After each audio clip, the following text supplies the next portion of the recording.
বিসমিল্লাহির রহমানির রহিম।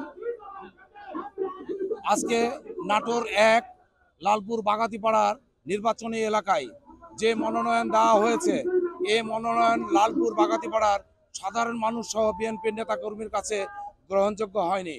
গ্রহণযোগ্য না হওয়ার কারণে লালপুর থানার লালপুর বাগাতিপাড়ার সমস্ত নেতৃবৃন্দ আজকে মাঠে নেমে এসেছে।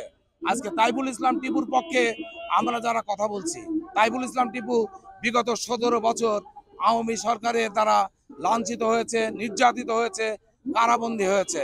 তাইবুল ইসলাম টিপু পরীক্ষিত একজন সৈনিক, পরীক্ষিত সৈনিককে তার মনোনয়ন না দিয়ে এমন একজনকে মনোনয়ন দিয়েছে যে ৫ই আগস্টের আগে লালপুর বাগাতিপাড়ায় তার কোনো অবস্থান ছিল না। আজকে ৫ই আগস্টের পরে সুসময়ে এসে তার শ্বশুরবাড়ি মাদারীপুরে না গিয়ে সে লালপুর বাগাতিপাড়ায় এসে অনেক নেতাকর্মীকে আজকে সে ইচ্ছাকৃতভাবে জেল খাটিয়েছে, তাদেরকে মামলা দিয়েছে। এই অবস্থায় তাদেরকে আমরা যাকে মনোনয়ন দেওয়া হয়েছে ফারজানা শারমিন পুতুল, তাকে আমরা আনুষ্ঠানিকভাবে আজকে প্রত্যাখ্যান করেছি।